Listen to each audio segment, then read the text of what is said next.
ನೋಡಿ, ಒಂದ್ ಕಡೆ ಸಮಾವೇಶ, ಇನ್ನೊಂದ್ ಕಡೆ ಫುಲ್ ಟೆನ್ಷನ್ ಸಿಎಂ ಸಿದ್ದರಾಮಯ್ಯನವರಿಗೆ. ಇವತ್ತು ದೇವೇಗೌಡರ ಕೋಟೆಯಲ್ಲೇ ಕಾಂಗ್ರೆಸ್ನ ಬೃಹತ್ ಸಮಾವೇಶ ನಡೀತಾ ಇದೆ. ಎಸ್ಎಂ ಕೃಷ್ಣ ಕ್ರೀಡಾಂಗಣದಲ್ಲಿ ಜನಕಲ್ಯಾಣ ಸಮಾವೇಶ. ಡಿಕೆ ಶಿವಕುಮಾರ್ ನೇತೃತ್ವದಲ್ಲಿ ನಡೀತಾ ಇರುವಂತಹ ಕಾರ್ಯಕ್ರಮ. ಸಮಾವೇಶಕ್ಕೆ ಸುಮಾರು 1 ಲಕ್ಷ ಜನ ಸೇರುವ ನಿರೀಕ್ಷೆ ಕೂಡ ಇದೆ.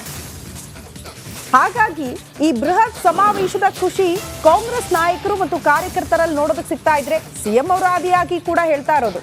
ಮತ್ತೊಂದು ಕಡೆ ಮೂಡಾ ಟೆನ್ಷನ್ ಸಿಎಂ ಸಿದ್ದರಾಮಯ್ಯನವರಿಗೆ ಇದೆ.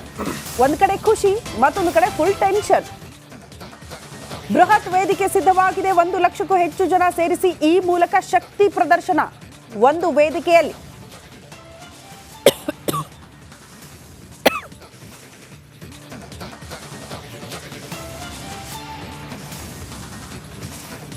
ಗಮನಿಸ್ತಾ ಇದ್ವಿ ಯಾವ ರೀತಿಯಾಗಿ ಅಲ್ಲಿ ಕಟೌಟ್ಗಳು ರಾರಾಜಿಸ್ತಾ ಇದೆ ಅಂತ ಹೇಳಿ.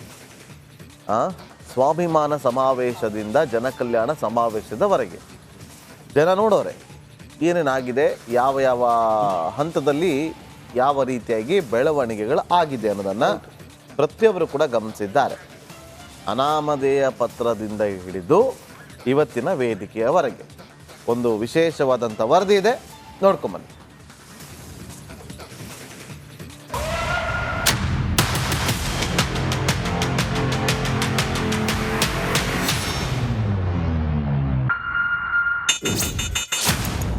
ದೇವೇಗೌಡರ ಕೋಟೆಯಲ್ಲಿ ಕೈ ಶಕ್ತಿ ಪ್ರದರ್ಶನ.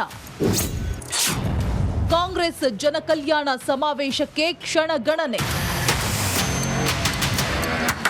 ಕೆಪಿಸಿಸಿ ಹಾಗೂ ಸ್ವಾಭಿಮಾನಿ ಸಂಘಟನೆಗಳ ಸಹಯೋಗದಲ್ಲಿ ಹಾಸನದಲ್ಲಿ ಜನಕಲ್ಯಾಣ ಸಮಾವೇಶವನ್ನ ಇಂದು ಆಯೋಜಿಸಲಾಗಿದೆ. ದೇವೇಗೌಡರ ಭದ್ರಕೋಟೆಯಲ್ಲಿ ಸಿಎಂ ಸಿದ್ದರಾಮಯ್ಯ, ಡಿಸಿಎಂ ಡಿಕೆ ಶಿವಕುಮಾರ್ ಸಚಿವ ಸಂಪುಟದ ಸದಸ್ಯರಾಗಿ ಭಾಗಿಯಾಗಿ ಜೆಡಿಎಸ್ ಭದ್ರಕೋಟೆಯಲ್ಲಿ ಶಕ್ತಿ ಪ್ರದರ್ಶನವನ್ನ ಮಾಡಲಿದ್ದಾರೆ.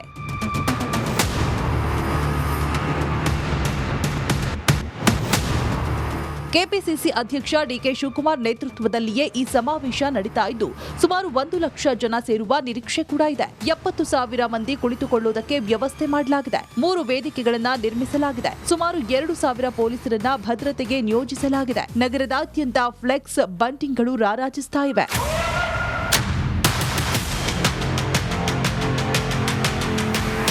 ಸಿದ್ದರಾಮಯ್ಯ ನೇತೃತ್ವದಲ್ಲಿ ಕಾಂಗ್ರೆಸ್ ಸರ್ಕಾರದಿಂದ ಜನಕಲ್ಯಾಣಕ್ಕಾಗಿ ಆರಂಭಿಸಿರುವ ಯೋಜನೆಗಳ ಕುರಿತು ಜನರಿಗೆ ಮನವರಿಕೆ ಮಾಡುವುದಕ್ಕೆ ಹಾಗೂ ಜನರಿಂದ ಸಲಹೆಗಳನ್ನು ಸ್ವೀಕರಿಸುವುದಕ್ಕೆ ಸಮಾವೇಶ ಆಯೋಜಿಸಲಾಗುತ್ತೆ ಅಂತ ಡಿಕೆ ಶಿವಕುಮಾರ್ ತಿಳಿಸಿದ್ದಾರೆ.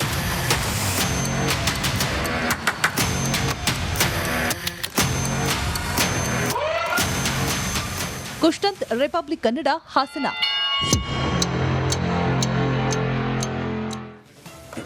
ಸ್ವಾಭಿಮಾನಿ ಸಮಾವೇಶ ಈಗ ಅದು ಜನಕಲ್ಯಾಣ ಸಮಾವೇಶ ಆಯಿತು. ಅಂದರೆ ಹೆಸರಿನ ಬದಲಾವಣೆ ಕೂಡ ಆಗಿದ್ದನ್ನು ಗಮನಿಸಿದ್ವಿ.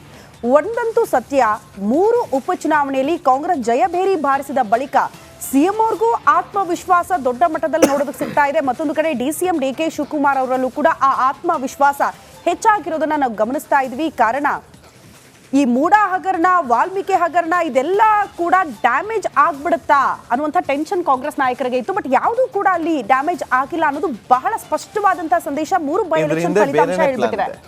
ಬೇರೆನೇ ಪ್ಲಾನ್ ಇತ್ತು ಈ ಸಮಾವೇಶದಿಂದ, ಪ್ಲಾನ್ ಉಲ್ಟಾ ಹೊಡಿತು. ಹೌದು. ಈಗ ಮತ್ತೊಂದು ಹಂತದ ಪ್ಲಾನ್, ಇದು ಯಾವ ರೀತಿಯಾಗಿ ವರ್ಕೌಟ್ ಆಗುತ್ತೆ ಗೊತ್ತಿಲ್ಲ. ಒಂದು ದಾವಣಗೆರೆನಾಗ ಒಂದು ಸಮಾವೇಶ ಆಗಿತ್ತು, ಹೌದು.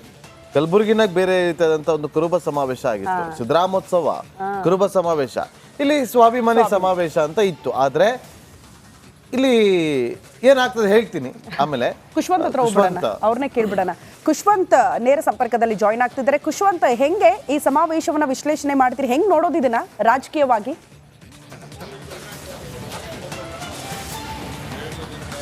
ರಾಜಕೀಯವಾಗಿ ಶ್ರುತಿ, ಈ ಒಂದು ಸಮಾವೇಶ ಏನಿದೆ ಹಾಸನದಲ್ಲಿ ಜನಕಲ್ಯಾಣ ಸಮಾವೇಶ ಕಾಂಗ್ರೆಸ್ಗೆ ಮತ್ತು ಒಟ್ಟಾರೆ ರಾಜಕೀಯ ವಲಯದಲ್ಲಿ ಬಹುಮುಖ್ಯ ಪಾತ್ರ ವಹಿಸಿದೆ ಮುಂದಿನ ರಾಜಕಾರಣದಲ್ಲಿ ಅಂತ ಹೇಳ್ಬೋದು. ಇನ್ನೊಂದು ಸೂಕ್ಷ್ಮವಾಗಿ ಗಮನಿಸಬೇಕು ಅಂದರೆ, ಮೊದಲನೇದಾಗಿ ಈ ಒಂದು ಕಾರ್ಯಕ್ರಮ ಸಿದ್ದರಾಮಯ್ಯ ಸ್ವಾಭಿಮಾನಿ ಸಮಾವೇಶ ಅಂತ ಪ್ರಾರಂಭವಾಯಿತು.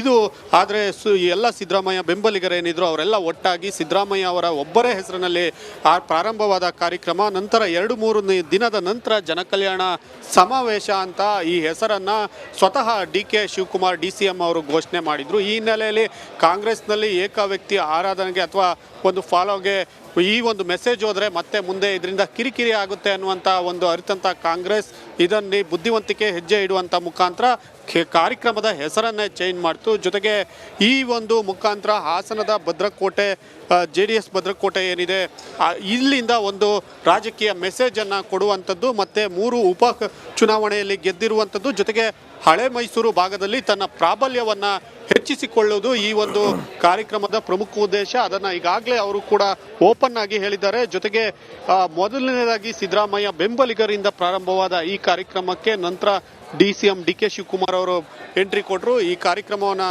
ನಾನೇ ಮಾಡ್ತಾ ಇದ್ದೇನೆ ಅನ್ನುವಂಥ ಮುಖಾಂತರ ಎಲ್ಲರೂ ಇದು ಕಾಂಗ್ರೆಸ್ ಸಮಾವೇಶ ಅಂದರೆ ಪಕ್ಷದ ಕಾರ್ಯಕ್ರಮವಾಗಿ ಬದಲಾಯಿತು. ಹೀಗಾಗಿ ಈ ಒಂದು ಸಮಾವೇಶದಿಂದ ಕಾಂಗ್ರೆಸ್ನ ಕಾರ್ಯಕರ್ತರಿಗೆ, ಇಲ್ಲಿನ ಹಾಸನದ ಕಾರ್ಯಕರ್ತರು ಮತ್ತು ಹಳೆ ಮೈಸೂರು ಭಾಗದ ಕಾರ್ಯಕರ್ತರಿಗೆ ಹೆಚ್ಚಿನ ಶಕ್ತಿ ತುಂಬುವಂತಹ ಪ್ಲಾನ್ ಇದು ಆಗಿರುವಂಥದ್ದು. ಆದರೆ ಮುಂದೆ ಇದು ಎಷ್ಟು ಮೆಟ್ಟಿಗೆ ವರ್ಕೌಟ್ ಆಗುತ್ತೆ ಅನ್ನೋದನ್ನು ಕೂಡ ಈಗ ಕಾದು ನೋಡಬೇಕಾಗಿದೆ. ಶ್ರುತಿ. ಓಕೆ ಖುಷ್ವಂತ್, ಧನ್ಯವಾದಗಳು ತಮ್ಮೆಲ್ಲ ಮಾಹಿತಿಗೆ. ಈಗ ನೋಡಿ, ಒಂದ್ ಕಡೆ ಸಮಾವೇಶ, ಇನ್ನೊಂದ್ ಕಡೆ ಫುಲ್ ಟೆನ್ಷನ್ CM ಸಿದ್ದರಾಮಯ್ಯನವ್ರಿಗೆ. ಇವತ್ತು ದೇವೇಗೌಡರ ಕೋಟೆಯಲ್ಲೇ ಕಾಂಗ್ರೆಸ್ನ ಬೃಹತ್ ಸಮಾವೇಶ ನಡೀತಾ ಇದೆ. SM ಕೃಷ್ಣ ಕ್ರೀಡಾಂಗಣದಲ್ಲಿ ಜನಕಲ್ಯಾಣ ಸಮಾವೇಶ. DK ಶಿವಕುಮಾರ್ ನೇತೃತ್ವದಲ್ಲಿ ನಡೀತಾ ಇರುವಂತಹ ಕಾರ್ಯಕ್ರಮ. ಸಮಾವೇಶಕ್ಕೆ ಸುಮಾರು 1 ಲಕ್ಷ ಜನ ಸೇರುವ ನಿರೀಕ್ಷೆ ಕೂಡ ಇದೆ. ಹಾಗಾಗಿ ಈ ಬೃಹತ್ ಸಮಾವೇಶದ ಖುಷಿ ಕಾಂಗ್ರೆಸ್ ನಾಯಕರು ಮತ್ತು ಕಾರ್ಯಕರ್ತರಲ್ಲಿ ನೋಡೋದಕ್ಕೆ ಸಿಗ್ತಾ ಇದ್ರೆ CM ಅವರು ಆದಿಯಾಗಿ ಕೂಡ ಹೇಳ್ತಾ ಇರೋದು. ಮತ್ತೊಂದು ಕಡೆ ಮೂಡಾ ಟೆನ್ಷನ್ CM ಸಿದ್ದರಾಮಯ್ಯನವರಿಗೆ ಇದೆ. ಒಂದ್ ಕಡೆ ಖುಷಿ, ಮತ್ತೊಂದು ಕಡೆ ಫುಲ್ ಟೆನ್ಷನ್. ಬೃಹತ್ ವೇದಿಕೆ ಸಿದ್ಧವಾಗಿದೆ. 1 ಲಕ್ಷಕ್ಕೂ ಹೆಚ್ಚು ಜನ ಸೇರಿಸಿ ಈ ಮೂಲಕ ಶಕ್ತಿ ಪ್ರದರ್ಶನ ಒಂದು ವೇದಿಕೆಯಲ್ಲಿ.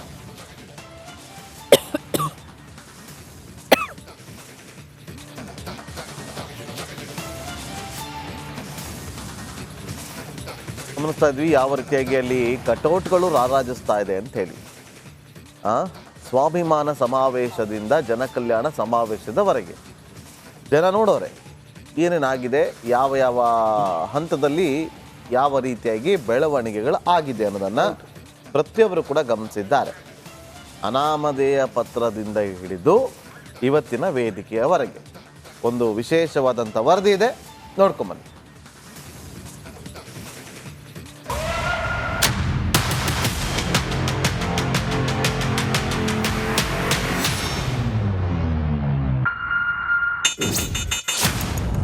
ದೇವೇಗೌಡರ ಕೋಟೆಯಲ್ಲಿ ಕೈ ಶಕ್ತಿ ಪ್ರದರ್ಶನ.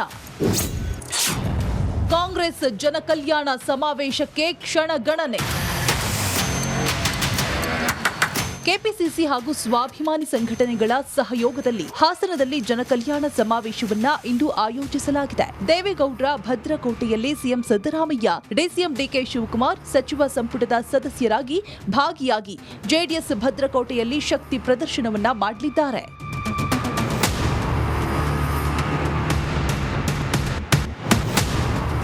ಕೆಪಿಸಿಸಿ ಅಧ್ಯಕ್ಷ DK ಶಿವಕುಮಾರ್ ನೇತೃತ್ವದಲ್ಲಿಯೇ ಈ ಸಮಾವೇಶ ನಡೀತಾ ಇದ್ದು ಸುಮಾರು 1 ಲಕ್ಷ ಜನ ಸೇರುವ ನಿರೀಕ್ಷೆ ಕೂಡ ಇದೆ. 70,000 ಮಂದಿ ಕುಳಿತುಕೊಳ್ಳುವುದಕ್ಕೆ ವ್ಯವಸ್ಥೆ ಮಾಡಲಾಗಿದೆ. 3 ವೇದಿಕೆಗಳನ್ನ ನಿರ್ಮಿಸಲಾಗಿದೆ. ಸುಮಾರು 2,000 ಪೊಲೀಸರನ್ನ ಭದ್ರತೆಗೆ ನಿಯೋಜಿಸಲಾಗಿದೆ. ನಗರದಾದ್ಯಂತ ಫ್ಲೆಕ್ಸ್ ಬಂಟಿಂಗ್ಗಳು ರಾರಾಜಿಸ್ತಾ ಇವೆ.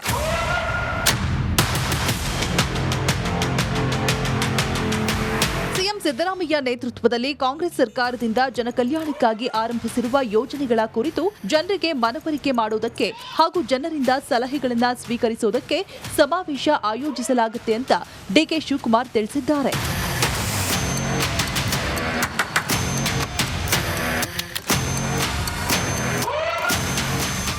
ಕುಷ್ಟಂತ್, ರಿಪಬ್ಲಿಕ್ ಕನ್ನಡ, ಹಾಸನ.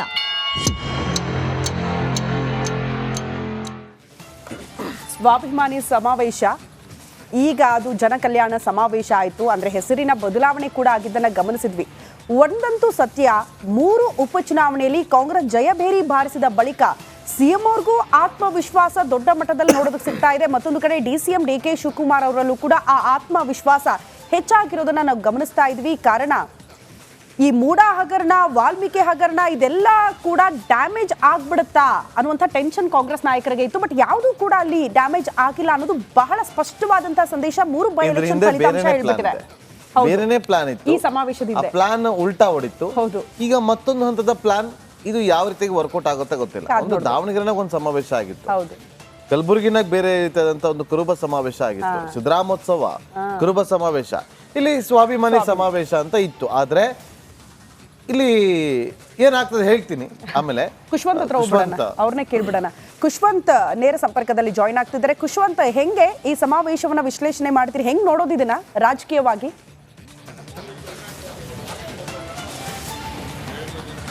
ರಾಜಕೀಯವಾಗಿ ಶ್ರುತಿ, ಈ ಒಂದು ಸಮಾವೇಶ ಏನಿದೆ ಹಾಸನದಲ್ಲಿ ಜನಕಲ್ಯಾಣ ಸಮಾವೇಶ ಕಾಂಗ್ರೆಸ್ಗೆ ಮತ್ತು ಒಟ್ಟಾರೆ ರಾಜಕೀಯ ವಲಯದಲ್ಲಿ ಬಹುಮುಖ್ಯ ಪಾತ್ರ ವಹಿಸಿದೆ ಮುಂದಿನ ರಾಜಕಾರಣದಲ್ಲಿ ಅಂತ ಹೇಳ್ಬೋದು. ಇನ್ನೊಂದು ಸೂಕ್ಷ್ಮವಾಗಿ ಗಮನಿಸಬೇಕು ಅಂದರೆ, ಮೊದಲನೇದಾಗಿ ಈ ಒಂದು ಕಾರ್ಯಕ್ರಮ ಸಿದ್ದರಾಮಯ್ಯ ಸ್ವಾಭಿಮಾನಿ ಸಮಾವೇಶ ಅಂತ ಪ್ರಾರಂಭವಾಯಿತು. ಇದು ಆದರೆ ಎಲ್ಲ ಸಿದ್ದರಾಮಯ್ಯ ಬೆಂಬಲಿಗರೇನಿದ್ರು ಅವರೆಲ್ಲ ಒಟ್ಟಾಗಿ ಸಿದ್ದರಾಮಯ್ಯ ಅವರ ಒಬ್ಬರೇ ಹೆಸರಿನಲ್ಲಿ ಪ್ರಾರಂಭವಾದ ಕಾರ್ಯಕ್ರಮ. ನಂತರ 2-3 ದಿನದ ನಂತರ ಜನಕಲ್ಯಾಣ ಸಮಾವೇಶ ಅಂತ ಈ ಹೆಸರನ್ನು ಸ್ವತಃ DK ಶಿವಕುಮಾರ್ DCM ಅವರು ಘೋಷಣೆ ಮಾಡಿದರು. ಈ ಹಿನ್ನೆಲೆಯಲ್ಲಿ ಕಾಂಗ್ರೆಸ್ನಲ್ಲಿ ಏಕ ವ್ಯಕ್ತಿ ಆರಾಧನೆಗೆ ಅಥವಾ ಒಂದು ಫಾಲೋಗೆ ಈ ಒಂದು ಮೆಸೇಜ್ ಹೋದರೆ ಮತ್ತೆ ಮುಂದೆ ಇದರಿಂದ ಕಿರಿಕಿರಿ ಆಗುತ್ತೆ ಅನ್ನುವಂಥ ಒಂದು ಅರಿತಂಥ ಕಾಂಗ್ರೆಸ್ ಇದನ್ನು ಬುದ್ಧಿವಂತಿಕೆ ಹೆಜ್ಜೆ ಇಡುವಂಥ ಮುಖಾಂತರ ಕಾರ್ಯಕ್ರಮದ ಹೆಸರನ್ನೇ ಚೇಂಜ್ ಮಾಡ್ತು. ಜೊತೆಗೆ ಈ ಒಂದು ಮುಖಾಂತರ ಹಾಸನದ ಭದ್ರಕೋಟೆ JDS ಭದ್ರಕೋಟೆ ಏನಿದೆ ಇಲ್ಲಿಂದ ಒಂದು ರಾಜಕೀಯ ಮೆಸೇಜನ್ನು ಕೊಡುವಂಥದ್ದು, ಮತ್ತು 3 ಉಪ ಚುನಾವಣೆಯಲ್ಲಿ ಗೆದ್ದಿರುವಂಥದ್ದು, ಜೊತೆಗೆ ಹಳೆ ಮೈಸೂರು ಭಾಗದಲ್ಲಿ ತನ್ನ ಪ್ರಾಬಲ್ಯವನ್ನು ಹೆಚ್ಚಿಸಿಕೊಳ್ಳುವುದು ಈ ಒಂದು ಕಾರ್ಯಕ್ರಮದ ಪ್ರಮುಖ ಉದ್ದೇಶ. ಅದನ್ನು ಈಗಾಗಲೇ ಅವರು ಕೂಡ ಓಪನ್ ಆಗಿ ಹೇಳಿದ್ದಾರೆ. ಜೊತೆಗೆ ಮೊದಲನೇದಾಗಿ ಸಿದ್ದರಾಮಯ್ಯ ಬೆಂಬಲಿಗರಿಂದ ಪ್ರಾರಂಭವಾದ ಈ ಕಾರ್ಯಕ್ರಮಕ್ಕೆ ನಂತರ DCM DK ಶಿವಕುಮಾರ್ ಅವರು ಎಂಟ್ರಿ ಕೊಟ್ಟರು. ಈ ಕಾರ್ಯಕ್ರಮವನ್ನು ನಾನೇ ಮಾಡ್ತಾ ಇದ್ದೇನೆ ಅನ್ನುವಂಥ ಮುಖಾಂತರ ಎಲ್ಲರೂ ಇದು ಕಾಂಗ್ರೆಸ್ ಸಮಾವೇಶ ಅಂದರೆ ಪಕ್ಷದ ಕಾರ್ಯಕ್ರಮವಾಗಿ ಬದಲಾಯಿತು. ಹೀಗಾಗಿ ಈ ಒಂದು ಸಮಾವೇಶದಿಂದ ಕಾಂಗ್ರೆಸ್ನ ಕಾರ್ಯಕರ್ತರಿಗೆ, ಇಲ್ಲಿನ ಹಾಸನದ ಕಾರ್ಯಕರ್ತರು ಮತ್ತು ಹಳೆ ಮೈಸೂರು ಭಾಗದ ಕಾರ್ಯಕರ್ತರಿಗೆ ಹೆಚ್ಚಿನ ಶಕ್ತಿ ತುಂಬುವಂತಹ ಪ್ಲಾನ್ ಇದು ಆಗಿರುವಂಥದ್ದು. ಆದರೆ ಮುಂದೆ ಇದು ಎಷ್ಟು ಮೆಟ್ಟಿಗೆ ವರ್ಕೌಟ್ ಆಗುತ್ತೆ ಅನ್ನೋದನ್ನು ಕೂಡ ಈಗ ಕಾದು ನೋಡಬೇಕಾಗಿದೆ. ಶ್ರುತಿ. ಓಕೆ ಖುಷ್ವಂತ್, ಧನ್ಯವಾದಗಳು ತಮ್ಮೆಲ್ಲ